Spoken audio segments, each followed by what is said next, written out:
Welcome to the Blue Cafe. We offer stories of infidelity, betrayal, and redemption. Please like and subscribe. Cheers. Now, on to today's story. Doing what I don't want to do. Rant. This is going to be a very long post. None of you need to read it, but my therapist recommended I get everything out in a timeline-style manner, and what better place? Month 1, you tell me about the affair. I'm crushed. In disbelief. My wonderful, amazing wife, mother of my child, another on the way, would not do this to me. I feel disconnected from reality, you say. I want to be with you and work on things. I can't imagine being without you. Of course I forgive you, I want to work through things too. Less than a week after you tell me, I wake up and you're gone. You've gone to visit him. You need closure. I am at a loss but continue to push forward with marriage counseling. Month 2, by this point, you've reached out to him 4 times to my knowledge. I don't understand it. You wanted to work on things. It's all too much to handle emotionally. I broke you, and I can't fix you. It's just too hard on me, you'd say. I swallow my hurt and try to take care of you. You're pregnant, we had lost a baby to miscarriage, my wife needs help. We spend the days together going places with our daughter every day. Anytime I talk about my emotions, I'm having a hard time today, I'm really struggling with the thought of XYZ, you push me away, run away, I wake up to notes from you being gone. Month 3, I continue to find you talking to him. This man that's apparently more lovable than me. 10 years your senior, father to a half-dozen kids from several different women, a man that threatened me and your children if I ever told his longtime girlfriend about the affair. Apparently he's just hard to let go of. I will try to talk to you about the hurt. You tell me if I do, you'll hurt me worse. My only regret is that I didn't get to have sex with him more. Our daughter is born into this mess. Month 4, I wake up to you gone. I will check your location. His workplace.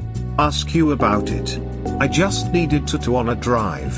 I check your phone, I'm sorry we couldn't do more. I miss your taste. I ask you to leave. Go stay at your mom's. You freak out. Tell me you don't love me. You never loved me. I try to stay away from you as much as I can. I'm worried for your mental health. We're sharing the kids. You tell me you're going to give me a chance to date you. This can't be real. My high school sweetheart, my best friend, this can't be real. Our separation seems to be working, you seem to start missing me. You ask me to come over for Thanksgiving. I do. You're still talking to him. I have to beg you to stop texting him in front of me. Month 5, I go no contact. It seems to cause you to spiral. You want to work on things. Let's give it a go. I haven't been right in the head. I'm so desperate to be with the woman I love and believe that none of this is real. I agree. You move back home 2 weeks before Christmas. We have a wonderful couple of weeks. You don't want to go to marriage counseling anymore, but things seem to be going all right. Day after Christmas, I see that you've installed the Xbox Live app on your phone. You're messaging him there now since we changed your number. I ask you about it while you're in the shower. You lose it again. I go cry upstairs where you can't hear. I decide to take a shower, I hear my daughters crying hysterically. I come downstairs and you're gone. I manage to get a hold of you after 8 hours of being gone, you're not coming home for a while. You're gonna cold turkey your antidepressants. You don't want to live anymore. I called the police. You end up on the missing persons list. I spent 2 days morning till night looking for you. You turn yourself into the hospital. Month 6, you spent 10 days at the mental health facility. 10 days I'm talking to you on the phone. Taking care of our daughters. Bringing our girls to sit in the parking lot outside the facility so that we can be on the phone and you can see them, even if from afar. Hopefully my wife gets the help she needs there. Everything is gonna be okay. You come out of the facility and come home. You've made a bunch of unhealthy friendships in the facility, you're texting and calling people throughout the day that you met there, but I let it be. You're out 2 weeks and I come home from work long after you've gone to bed to find that you left your phone with the Xbox app open, a conversation between you and him again. You miss him. You have clothes that smell like him, that have slowly lost the scent, and that makes you sad. I'm so numb. I ask you to leave again. Month 7, separation number 2. I want to work on this, but if you ever talk to him again, this is over, I say. Let the separation begin. Less than a week into the separation, you're over at his workplace. The library. You're visiting the library with your new friend T from the mental health facility. I call you to ask what the deal is. You freak out at me. I'm not talking to the guy. How could you make such a big deal about this? I let it be. You come over on your birthday because I called you crying. I said this was hard and I didn't know if I could take it anymore, I need it to end.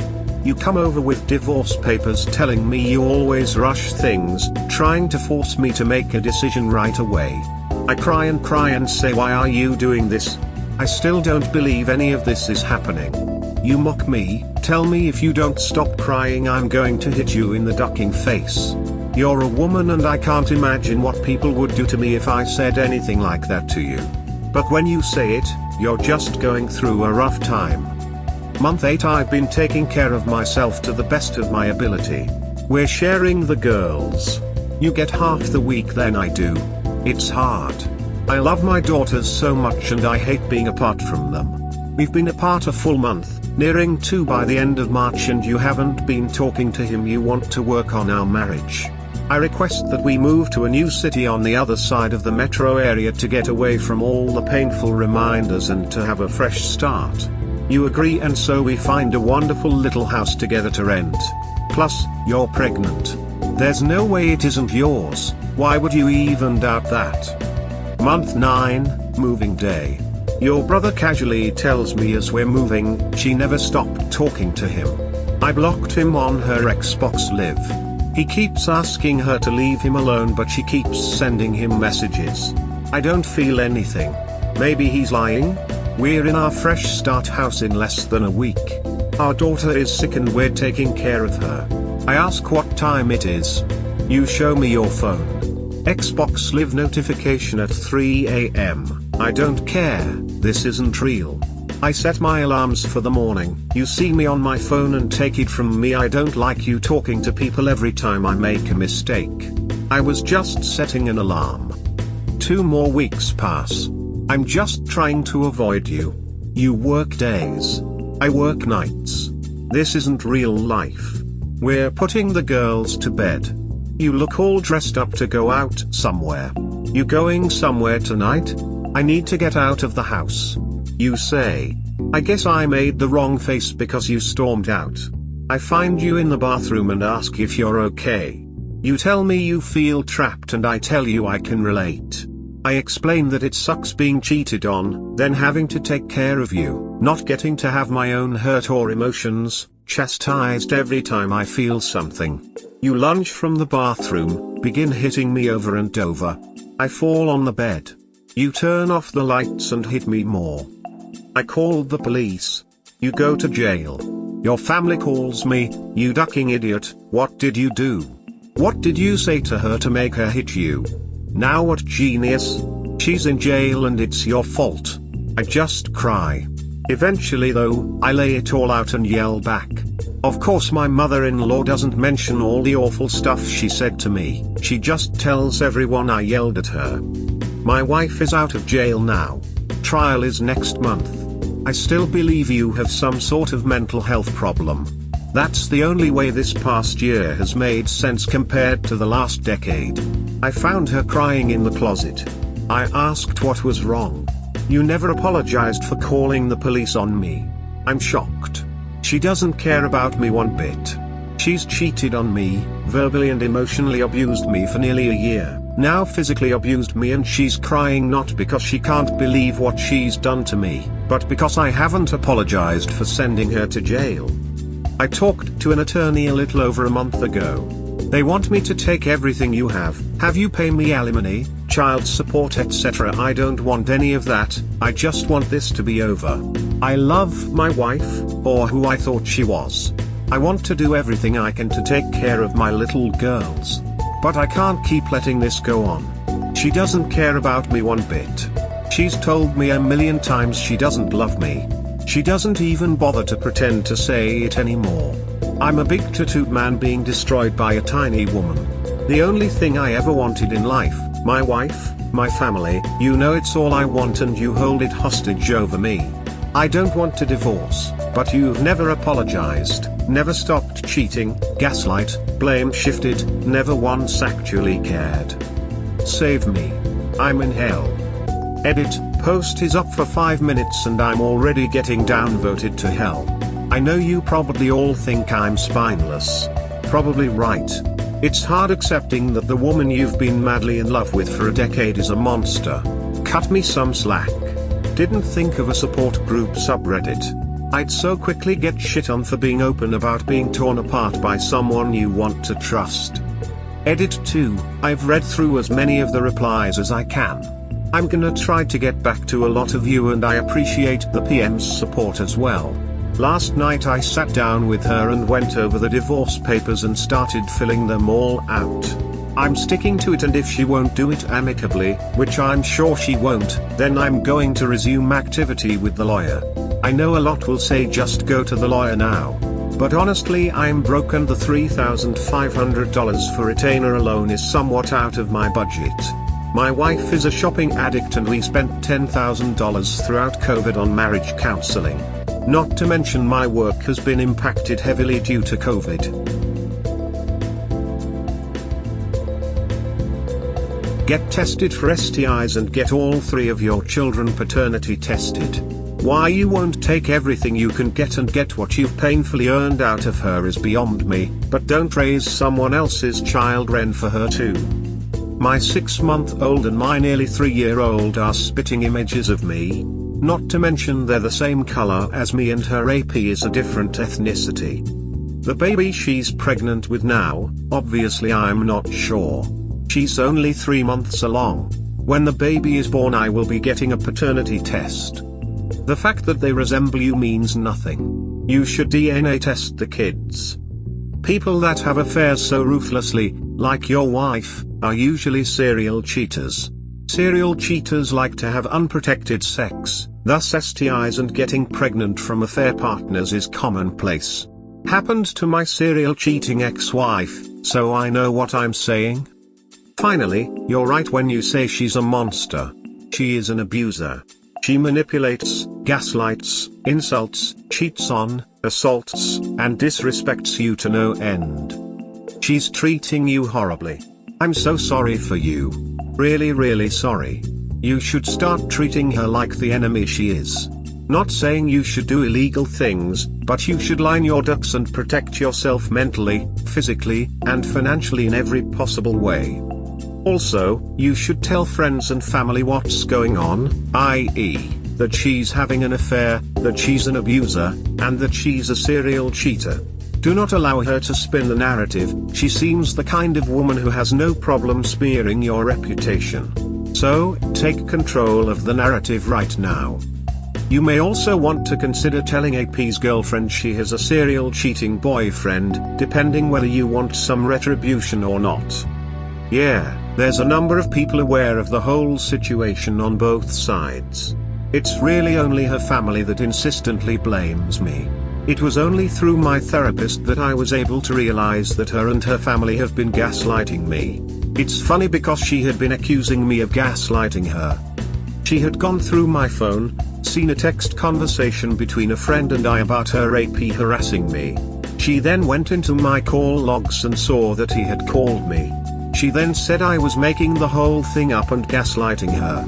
It's bizarre behavior that I don't understand. I just need it to stop. The only way to stop being gaslighted is to refuse talking with her. Tell her that from now on you will speak only through your lawyer. In this way she won't be able to use her manipulation tactics. Look also into doing the 180, and the no contact. Jesus, your wife is really dysfunctional, she reeks of borderline personality disorder. Did you look into that? She seems to have that disorder's traits, and may explain a lot of the things you wrote. My therapist believes she has BPD. Other therapists that she has seen believe she's bipolar. She goes through the stages of bipolar over the course of a day, which screams borderline to me. In any case, she's still in control of her decisions even if her judgment is impaired. If her mood changes in a matter of hours, then that's definitely BPD. Bipolars have way longer cycles, weeks/months. Your therapist's assessment is absolutely correct. You need to run away from your wife as fast as you can. BPD sufferers destroy their lives as well as the lives of people that love them. They're unfixable, usually. I've watched her go from happy to furiously itching her head and becoming enraged, to violent, to crying, to happy again over the course of half an hour. This has occurred many times over the last year. She'll get worked up if I talk about something I'm feeling, freak out, say awful things or do awful things, disappear, come back and act like nothing happened. Yeah, I perfectly get what you say because many years ago I had a BPD girlfriend and her toxicity became so great that at some point I was constantly walking on eggshells. They're like 5-year-old kids in the body of an adult, constantly having temper tantrums. Do you have an understanding of what causes BPD? She wasn't always like this. A year and some change ago we had a miscarriage and I always attributed it to that, which has made it hard for me to move on. It's hard to feel like I'm giving up on someone that's having a mental health crisis. So you know every person with BPD. You say they won't recover? You know nothing about BPD. The therapist of OP can't diagnose his wife without testing his wife directly. She could be a narc, have dissociative personality disorder, schizophrenia, BPD, bipolar or even have a brain tumor. The list of options is endless and you and your internet research combined with experience should never do any diagnoses like that. If you are an actual therapist/psychologist, I'm in shock. BPD is known for a great recovery if people go to therapy. I have BPD myself, no medication, therapy, a lot of BPD friends and we are all healing. I'm in a happy relationship, about to get married, I'm in med school and I'm doing great. So are many others of my BPD support group. I know BPD people who never got help and ended up like the cheating wife, but I know far more that recovered. Op's wife might get better one day, but in my experience, they should get divorced, because in my opinion, it's impossible to fix a relationship like that. He will always remember and she will always go back to treating him like this. She can heal, but I doubt she will lose the feeling of betrayal, and him being the enemy, and to get better she probably needs to be single. Don't get me wrong, she is the enemy and Op did nothing wrong. I cried reading this story and he seems great and I feel very sorry for him, but the feeling of someone being a traitor is almost impossible to overcome for someone with mental illness. Stop stigmatizing BPD. My mom had BPD and ruined me. Ruined my childhood. I'm nothing like her. We are not all the same. My wife has BPD. The experience of it is quite similar to being with a narcissist, but their internal mechanisms are different. So much of this feels familiar. The really weird thing to wrap your head around is that apparently, according to therapists, a BPD can love someone and still do this to them. That, for me, does not compute. I have to, for my sanity, go with the theory that she never loved me. I know it's incorrect, but as with the internal versus external comparison between narcissism and BPD, it might be technically wrong, but it gets me to a better place.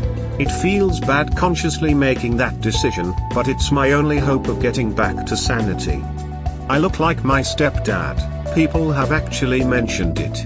Mum didn't meet him till I was 14 years old.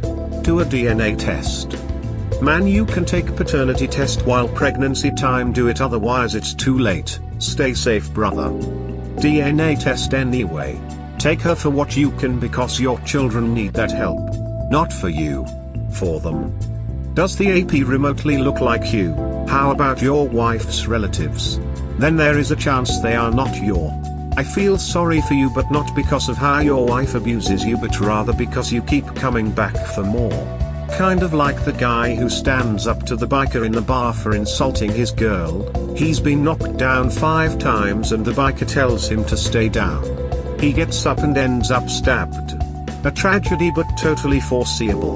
This is your life.